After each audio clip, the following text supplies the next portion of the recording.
In this episode, Golden and I discuss the new movie, The Batman. Full speed ahead. The Omega Beam. Full power.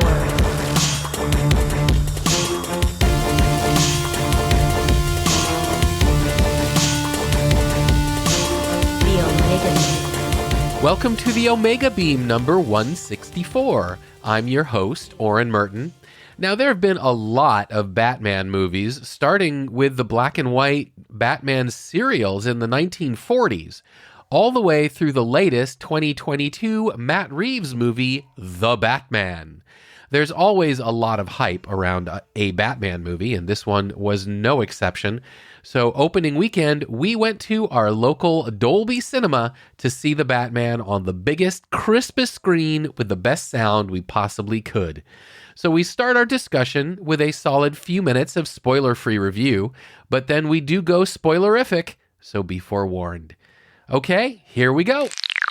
I am here with Golden to talk about The Batman, the new Batman movie that is starring Robert Pattinson as the Caped Crusader, although calling him the Caped Crusader seems a little cheap because... No, he used that cape. Yeah, he did use the cape. He used that cape. He did use the cape, but the Caped Crusader sounds like an almost happy, joyful comic nickname, whereas, as one review put it, this is the darkest night. This is emo Batman and his noir thriller. So what did you think? We'll stay spoiler-free for a little bit, and then we'll get into the movie. I think it was a very good film. Yes. And I'm not calling it a movie. I am calling it a film because when you think about these long ago filmmakers that are so hyped up on DC and Marvel, especially Marvel, not being real films or real movies. Right. This really, it was film noir. It was a real film. Yeah, this was not a roller coaster ride. This was not 20 minutes of humor between action tentpole pieces. This was a detective story, a film noir detective story that, as it happens, used the Batman as a protagonist instead of just a beaten up gumshoe. And I think that, the movie's been getting great reviews. It has a 85% aggregate critic score on Rotten Tomatoes, but I think that those fans who've been reacting, I don't even want to say negatively, it hasn't been negative, because but it's been disappointed. It's not their Batman. Yeah. I mean, whenever you switch, you have the Tim Burton films, and then you have the next incarnation of Batman. Then you have the next incarnation of Batman, and people don't like change. Right. Yeah, they that's a good way to put what it. they've liked. You have the TV series too. Right. So you have a very comic book style. There's something to be said for Jack Nicholson's The Joker. Right. But yet, for me, there is going to be no topping Heath Ledger. And as dark as the Dark Knight movie may have been, The Batman beats it. Well, The Batman is set in darkness. I don't know that there are very many scenes that are actually not taking place when it's dark out. Yeah, there's a few, but not very many. Yeah, and when it's it's light, it's still not bright. Sunny, right? Yeah, it's not sunny. And he, like most good noir detective stories, there is the voiceover.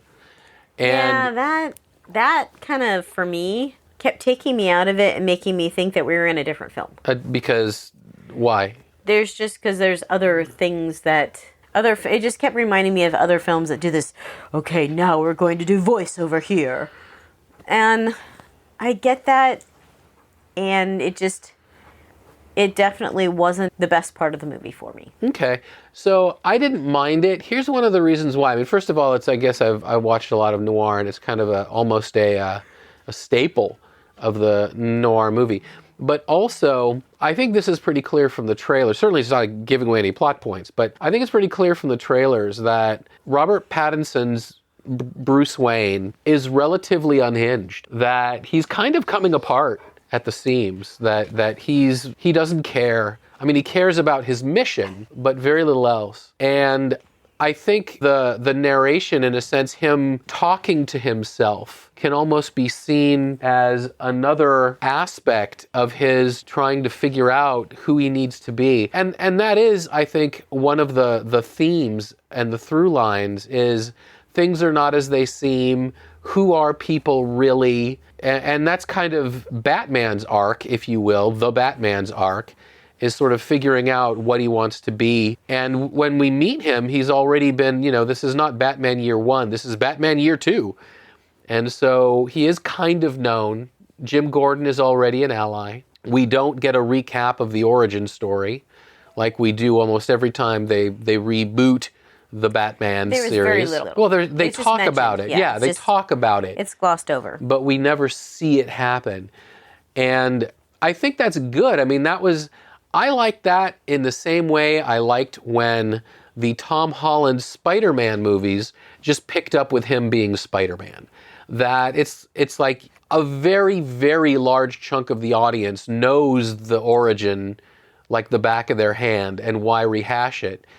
And then for the people who don't know, like I said initially, this is a detective story. It just happens that the detective is in a cape with a cowl and punches people. So you don't really need to see the origin story for him to be a detective. That is a more comic booky thing, and this is really not a comic booky movie, even though it uses perhaps one of the most famous comic book characters as its protagonist. So I enjoyed the movie. This isn't the movie that you see when you want to have a good time, because it's just not that kind of movie. It's not a very CGI special effects heavy type movie. However, what effects there are, what set pieces there are, look great. I think that Michael Giacchino, who's one of my favorite composers, does a wonderful soundtrack. It's very minimal. It's very haunting. I think they make incredibly good use of the Nirvana song, Something in the Way, which you can hear in the trailer. Well, see, if you then go to the trivia for IMDb, Matt Reeves kind of saw Bruce Wayne inspired by Kurt Cobain. Okay, I can see that. And kind of saw that as his image. Yeah, this is emo Batman, so I mean, that tracks. If you want a fresh Batman story, this is it.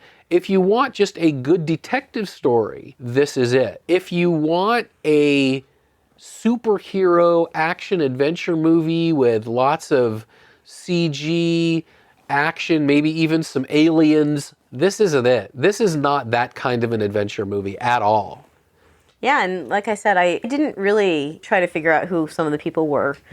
And I knew that I knew who Penguin was, but it wasn't clicking, and I didn't read who some of the cast was. Sure. So I didn't actually recognize Colin Farrell. Yeah. And according to IMDb trivia, I am not the only person.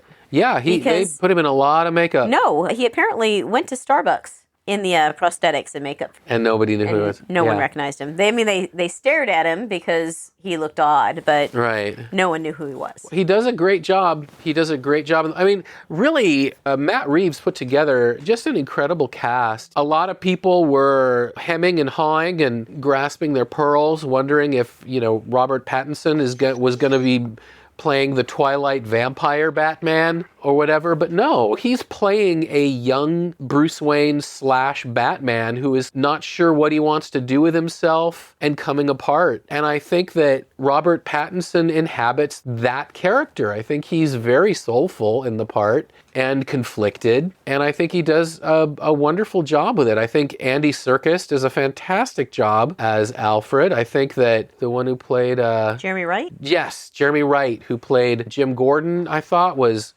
wonderful. John Turturro as Falcone was wonderful. Zoe Kravitz, I thought, was just a great Catwoman. Yeah. Just electric on screen, fun to watch, and again, inhabited that role. And they were friends for a while. Uh-huh. So they already had a chemistry. Yeah, so that... At least a friendship. Yeah. Well, I mean, I think it shows that Yeah, apparently Matt Reeves, when he wrote the script, you're going through some of the IMDb trivia, because I just think it's fun, Yeah. had Pattinson in mind from the beginning. Good. I mean, So- it, like I said, it was perfect for him. As much as people say, "Oh my God, how could he be Batman?" It's Yeah, like, I thought remember, it was that he was working with Nolan on Tenet, and he Yeah. had to leave for the audition, and he said, "Oh, it's a family emergency, and so you're going to audition for Batman, aren't you?" And apparently, when he got the role, Nolan congratulated him, and he hadn't even told anyone yet. And that's, for me, that's what I like to hear in the movie industry. That it's not, oh, well, I guess you're going to try to be better than mine. Now, hey, congratulations. I'm looking, I'm looking forward to see what you're going to do with it. Yeah, absolutely. And he does. This was a movie, this was a part that was definitely in his wheelhouse, and Robert Pattinson really hit it out of the park. He did a wonderful, wonderful job. And I think a lot of the gnashing of teeth before this movie came out was people who were maybe thinking about previous Batmans and comic Batmans, not just televised or movie Batmans, and thinking, how does Robert Pattinson fit into that mold? But he doesn't have to fit into that mold. He just has to fit into the mold of what the writer and the director have made for this story. And he absolutely does. So I think we're pretty much at the end of the spoiler-free section.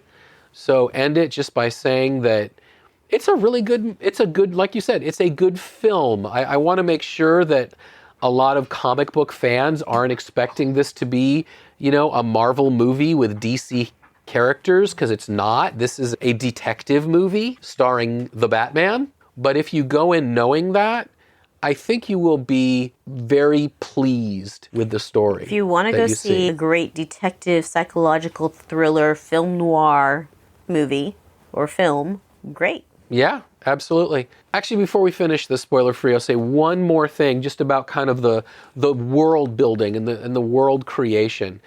So everyone who starts a new sort of superheroes or comic-based story, they always create a world around them. And, Christopher Nolan created that world, and Zack Snyder created his world. The Joker created its own kind of 1970s Gotham, if you will, that didn't look anything like the other movies that had come before.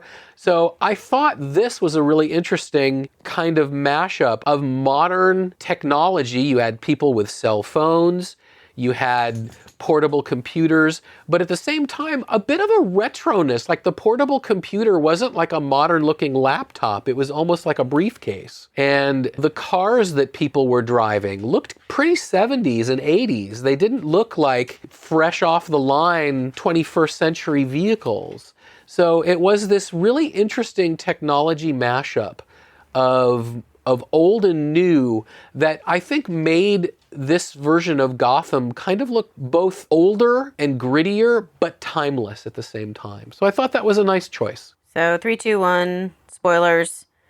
In the comic, is Martha's maiden name Arkham? Is she? No, in the comics, she's gone through a number of changes. In the comics, I think originally she was Martha Kane.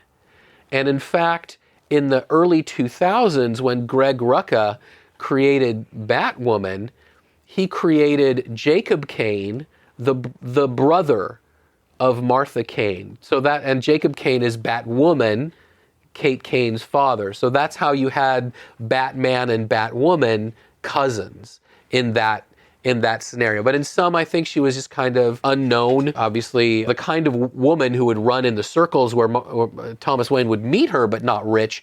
In some, she was, as Martha Kane, Jacob Kane, she was a Jewish woman. And by the way, this is not Zoe Kravitz's first time as Catwoman. She was Catwoman in Lego Batman movie. Oh, Lego Batman. Nice. I did not catch that. Very cool. But yeah, they definitely took liberty with the comic backstories and the comic characters. And that's fine. I mean, that's completely fine. I think that the changes they made, kind of making Thomas Wayne a little less squeaky clean. In the comics, Thomas Wayne tends to be like almost a sainted figure, and I think the fact that they made him a little bit more dirty, little bit more corrupted. It wasn't that, you're not my father trope. I'm like, okay, with Alfred. I'm like, we've seen this before in so many different things. Yeah. I think it just needed to be scripted differently. Yeah, and what is particularly interesting... It came off a little cheap for me. No, I agree with you. I was actually thinking along those lines, but of something completely different. So since the beginning of the Batman in the 30s, Alfred was his butler. But then I believe, if I'm not mistaken, it was Jeff Johns when he did Batman Earth 1, which was kind of an alternate world Batman. He is the one who did two things that have been done more recently. One is that Alfred was actually head of security and that he was not just a butler. And I think we've seen that both in the TV show Gotham, in Zack Snyder's movie, now in Matt Reeves' The Batman. Another thing that Jeff Johns and the artist did, which finally made it into a movie, and it was this movie, but for the very first time, I think in Batman's televised history, the Batman has pants that have a zipper. Yeah, because, again, IMDb trivia, when talking to their counterparts. Right. Like Michelle Pfeiffer and also Christian Bale. Yeah. Suggested they make sure that they could go to the bathroom when in costume. Yeah, I mean, it makes sense that if you are a more gritty, down-to-earth Batman... And I think the costume designs are getting a little bit more intelligent. I mean, you have a cast of Loki, one person that's breastfeeding, so she wants to be able... You should be able to go to the bathroom, and I think that they also solved that with Spider-Man, too, didn't they? Yeah. Like, they figured out some way. Yeah, and I do have to say... I like this bat suit. I think it's good. You want your Batman to be in effectively bulletproof suit. I mean, that's supposed to be, I don't want to say justified. Oh, that was tested. Oh, yeah. Tested. And I know that it may be a bulletproof suit, but that's still got to hurt. Yeah, well, I think I was going to say, one of the things I liked about this version of Batman is he gets hurt more. That he gets shot by a shotgun and he's blown back and he's grunting in pain. Afterwards, like he's hurt. Well, you don't see blood because it's just bludgeoning damage. Yeah, I did like after they tie Penguin up and they leave, that it does look like he's waddling. Yeah, I thought that was really kind of neat. Nice. And it was interesting how they had the relationship play out between Catwoman and John Turturro's character. How this is the father that has abandoned his child. For me, and I told you this, what was really lacking is if this starts out as, I am vengeance, and what am I really doing for the city? Oh my gosh, I have created this. This is not what I want to create. I want hope. I really would have liked to see, he's been ignoring Bruce Wayne, that side of him. And at the end of the movie, I very much would have liked to have seen him really step back into that role of Bruce Wayne and say, I can do this as Batman in terms of hope. But as Bruce Wayne, this is everything that came out on how my father let this city down. And I'm going to change. Sure, that definitely is something. And there have been giving the mayor a call and saying, I am here now. Right. And there were Let's comics. make some things happen. Yeah, there were comics where basically during the day, Bruce Wayne would spend billions and billions of dollars to give people food, shelter, jobs, etc., etc. And then at night, he would beat the people up who were trying to take that money and do rotten things with it. So there have been storylines where he has been both. He has been both the Bruce Wayne who can do sort of the mass good that one guy and punchy can't, while also being one guy with punchy to make sure that those people who would screw what Bruce Wayne, the billionaire, is trying to do can't screw it. Yeah, and for me, that would have really tied up the movie. The other thing you mentioned is I feel like I should get a hold of how it should have ended and suggest to them at the end when she goes to the left and he goes to the right and he's watching her in that rearview mirror that, he crashes. Right. Well, this movie was, speaking of how it should have ended, this is not how it should have ended. This is just me because I love the superhuman, supernatural, extended DC universe, and this is not that. We already said in the beginning that this is not a superhero-connected DCEU kind of movie. This is a standalone detective story. But if this had been connected, I think a great ending, and it could be before what you're talking about, but I think it would have been fun if they were trying to create a connected movie, if when he is on the roof helping people up from the flooded arena and we see Batman saving people, being a hero, that when he looks up, he sees the helicopters coming. He looks up, he sees the helicopters, and then he sees somebody in a red cape flying down, introducing himself and saying, "Can I help here?" Not for this movie. No, too light. It would have been a ray of sunshine, a connected DC universe. No. But I do think that the kind of dark detective story was well put together. If I were to pick little nits at one point when Jim Gordon, I think the Batman says to Jim Gordon something like, "Trust me," and he says, "Like you trust like you? Trust me. We've known each other 2 years now. I don't even know your name." But they do trust each other. They do trust each other, absolutely.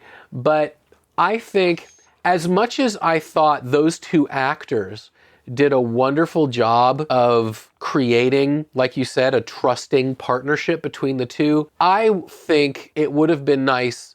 We saw Jim Gordon give and give and give. He was always trying to get Batman in places other people didn't want. He was getting him out of places people wanted.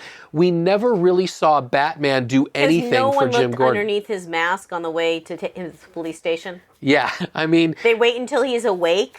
And can beat them up? Right. You'd think at some point, if they would have had that scene, for example, if we would have had a scene after Jim Gordon says, "I don't even know who you are," where he takes off his cowl and says, "It's because I have to protect, my legacy." And he goes, "Oh, right, got it. Secret safe with me." At that point, if we would have seen Jim Gordon keeping other people from taking off his cowl, we would have gotten it. We would have said, "Oh, right," because he knows. That's necessary. He knows. But, I thought there could have been a little bit more. I thought it was very well done at the end where he thinks that the Riddler knows who he is. Right. And the Riddler doesn't actually know. Right. So I thought that was very well done. But again, then that goes back to he needs to reestablish that orphanage. He needs to... Right. There is no legacy. There is no legacy of. And at the beginning of the movie, he doesn't care. He says the Batman is his legacy. Right. But really, it should be Wayne's legacy of being a philanthropist. Yeah. That's where it should be highlighted, especially in light of